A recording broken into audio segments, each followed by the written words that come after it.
She smashed my daughter's face into the cake, while it was still hot from the oven. I heard the scream before I saw the frosting bubble against her cheek. The smell of burning sugar and skin. The way the candles fell, one by one. My sister laughed. "My bad," she said, wiping icing from her nails. "My name is Melanie. And if you think you know how this ends, stay tuned. What do you do when cruelty comes wrapped in birthday ribbons?" I held my daughter, shaking, her cheek blistered red. 11 candles. 11 years of protecting her. Ruined by one twisted moment meant for attention. My father stepped forward. Not toward my daughter. Not toward me. But to place a firm hand on my sister's back. "She didn't mean it," he said. She was just being playful. Stop overreacting. I looked at him, waiting. For concern. For decency. For any sign he saw what just happened. But he shrugged. "She's a kid. Let her toughen up." My sister smirked behind him, licking icing from her thumb. I saw red. Not just from the candles. Not from the icing streaking my daughter's cheek. But from every memory that flooded back. Of being told to toughen up. When my sister pushed, hit, screamed, and got away with it all. We left without another word. No gifts. No cake. Just silence and a cooling burn on my daughter's face. I didn't cry. She didn't either. But when we got home, I texted one person. The one person who never laughed when I bled. Who never told me to calm down. I said, "Grandma, it happened again." She didn't reply. Not then. But at 6:42 a.m. the next morning, she stood outside their door. In her floral robe, slippers, and a baseball bat. She didn't knock. She walked in. And that's when everything began to shift. The neighbors say they heard a vase shatter. Some say it was a picture frame. But I know my grandmother. She never misses the target. She swung once, not at a person, but at the glass display shelf my father worshipped. Shards rained down like glitter. My sister screamed from the hallway. Grandma didn't flinch. "I told you," she said, calm as ever. "Touch Melanie's child again, and I will shatter everything you love." My father stepped forward, hands raised. "Mom, stop." "You're being insane." She raised the bat again. "Don't you dare use that tone with me. You defended abuse. On a child." My sister stayed behind the kitchen door, peeking like a coward. Same as always. It wasn't about the cake. It never was. It was the way they laughed after pain. The way I was raised to believe bruises meant I was too soft. That silence was strength. But my daughter? She wouldn't inherit my silence. Back at home, I wrapped her cheek gently with aloe and gauze. She didn't say much. But that night, she slept with the lights on. And her teddy bear clenched like a shield. Grandma came over later. Her knuckles were red. Her voice, soft. "I didn't touch them," she said. "Didn't have to." The sound of that bat did the talking. Then she held my daughter's hand. "You're not them," she whispered. "And I won't let them touch you again." My daughter looked at her, the first flicker of safety in her eyes. But I knew the war wasn't over. Not with how this family works. My father would spin it. My sister would post it. And by morning, I'd be the unstable mother again. So, I made a plan. Not for violence. Not for drama. But for clarity. I pulled out the dusty envelope from my drawer. The one labeled with my name. The one that held the truth about what Grandma had been hiding for 20 years. If they wanted to keep playing games, they were about to lose something permanent.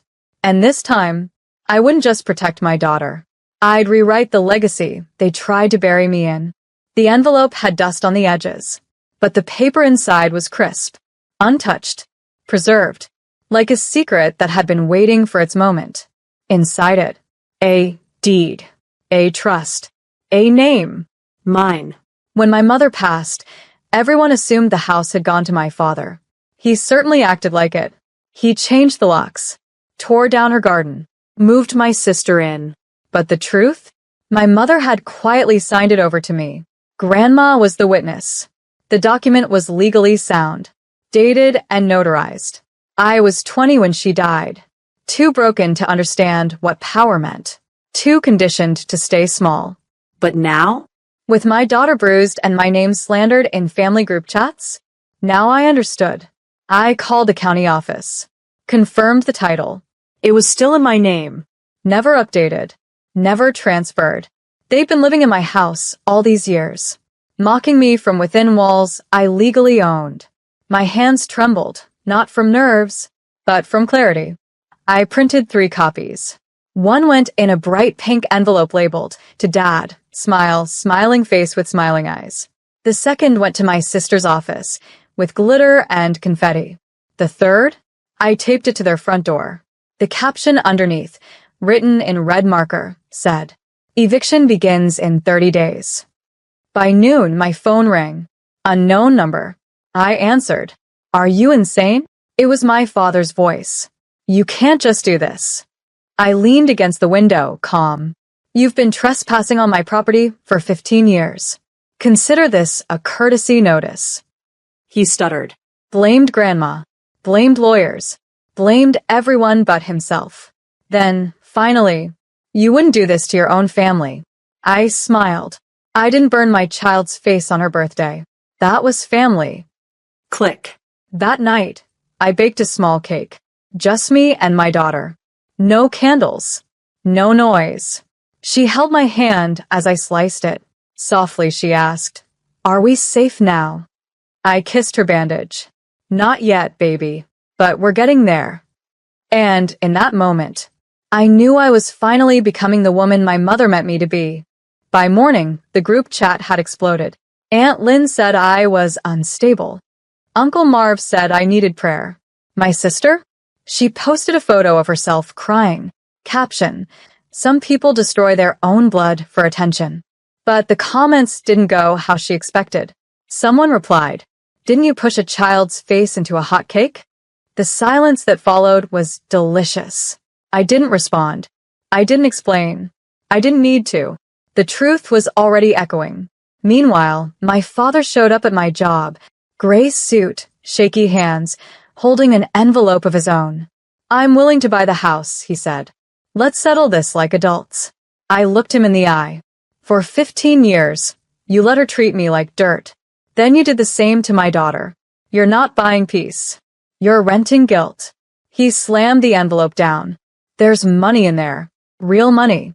Think about your child." I smiled. "I am."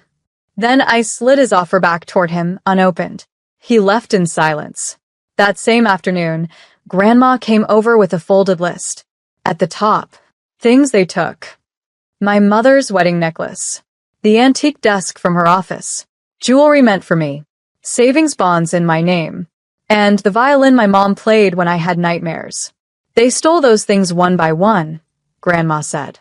"And I let them. Because I thought you'd never want to go back there." I held the list like a map. Not for revenge. For reclamation. They thought this was about cake. But this was about erasure. What they erased from my daughter, they'd already erased from me. That ends now. I called a locksmith.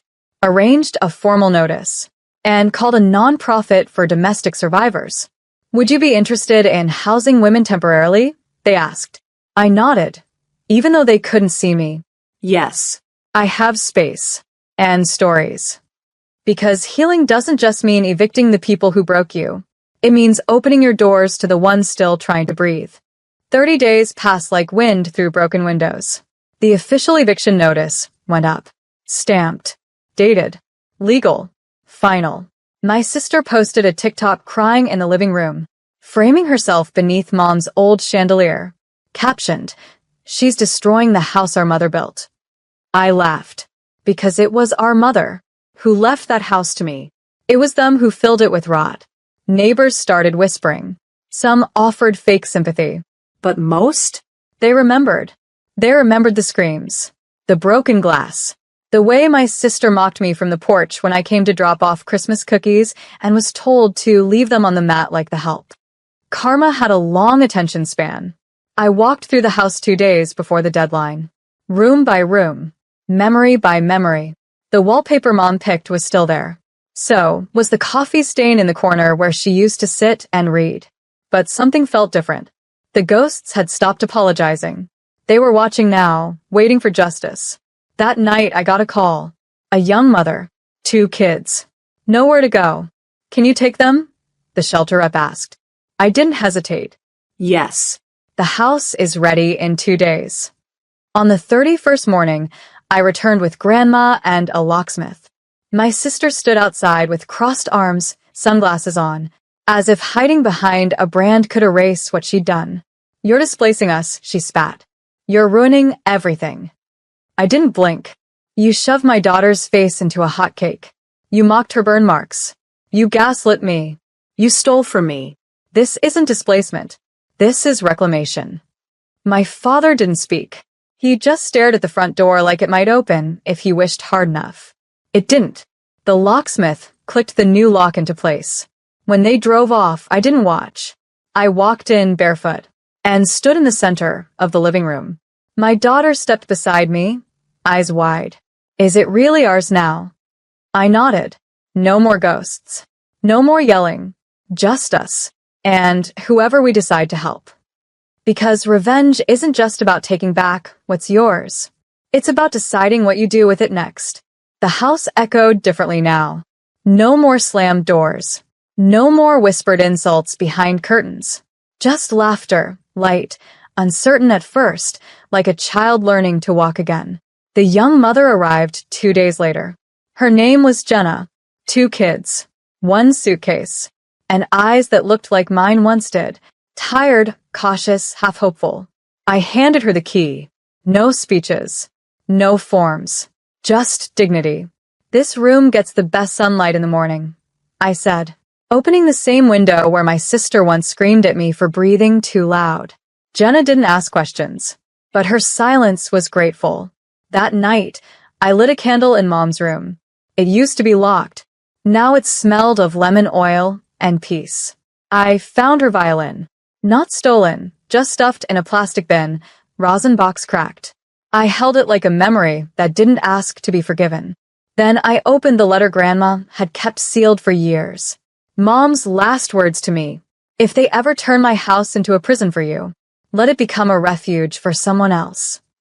I didn't cry. Not that night. Not yet. But something shifted. My daughter drew a sign and taped it to the front door the next morning. It read, "This house is for healing only. If you're here to hurt, don't knock." Jenna smiled when she saw it. Then she offered to help repaint the hallway. We chose soft yellow. While we painted, the doorbell rang. My sister stood there, sunglasses off this time, mascara streaked, arms folded. She looked smaller than I remembered. "I lost my job," she muttered. "They think I'm some kind of child abuser." I said nothing. She sniffed. "Do you feel better now?" I looked her in the eye. Slow. Steady. Unmoving. No. "But I feel whole. That's better." She didn't step inside. She didn't ask to. The door shut behind her like a chapter finally closing. And inside, my daughter played softly with Jenna's kids. Laughter bouncing against walls that used to carry screams. The cake burns were gone now. But the lesson? Still warm. Spring came early that year. Or maybe it just felt that way inside the house. With every door left open, every meal shared at a long, repaired table. Something thawed that had been frozen for decades. We planted a garden in the back. My daughter chose marigolds. Jenna's youngest picked tomatoes. And I chose lavender. The scent my mother wore on Sundays. The scent that clung to the violin case she never let anyone else touch. Healing had become our routine. Until the envelope came. No return address.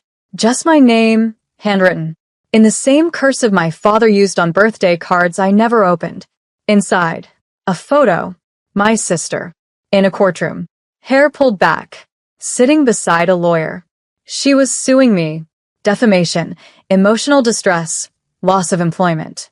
I laughed. Not because it was funny, but because it was exactly what she'd do. When she realized control was no longer hers. I showed it to Grandma. She didn't flinch. "She's betting you'll be scared," she said. She forgot whose name is on the deed. We prepared. We gathered screenshots, text messages, the medical report from my daughter's ER visit, the one Dad had tried to convince me not to file. Jenna offered to testify. So did a neighbor. And the social worker, who remembered how my sister tried to twist the story. But the real weapon? A video I didn't know existed. From a birthday guest's phone. Shaky, grainy, but clear. My sister laughing. My daughter crying. The cake still steaming. It had been posted once. Deleted later. But never erased. I uploaded it to a private drive. Titled it, "In Case They Lie." Because sometimes the most powerful proof is the one they didn't know they left behind. I didn't want a courtroom war. But if they dragged me into one, I'd walk in wearing lavender, holding the truth like a shield. And this time, the little girl inside me wouldn't sit silent in the gallery. She'd stand beside me. The courtroom was cold. Not from the AC, but from the weight of years pressing down in legal silence. My sister sat across from me. Hair neat. Lipstick perfect. Eyes hollow. Her lawyer painted me as bitter. A woman with a grudge. A jealous sibling who weaponized motherhood for revenge. I didn't move. Didn't blink. Then my lawyer stood and pressed play. The video lit up the screen. A room full of party guests. Laughter. Then a sudden brutal push. My daughter's scream pierced the courtroom like glass. Steam rose from the cake. And my sister's voice echoed. Oops, guess she can't handle a little heat. You could feel it. The shift. The weight of truth crashing into carefully crafted lies. My father was in the back row. Face pale. Hands shaking. The judge didn't take long. Case dismissed. No merit. Counterclaims may proceed. But I didn't file any. Because revenge, to me, wasn't about money. It was about memory. About removing the crown from a family's false royalty. And returning the dignity they stole. Outside, my sister tried to speak. I raised a hand. You taught me what cruelty looks like when it's dressed as tradition. And I will never let my daughter inherit that. She lowered her eyes. And for the first time in her life, she had nothing to say. We drove home with the windows down. Lavender tied in the rearview mirror, swaying gently with the breeze. At home, my daughter ran through the garden, laughing, whole, unafraid. Inside, Jenna was baking. This time, the cake was fully cooled, frosted with care, and decorated with marigolds. My daughter leaned over and whispered, "No one's gonna push anyone this time, right?" I smiled. Not ever again. Later that night, I sat in my mother's old chair, violin resting beside me, a candle flickering near her photo. I whispered, "They can keep the noise. We have the peace." And with that, the story closed.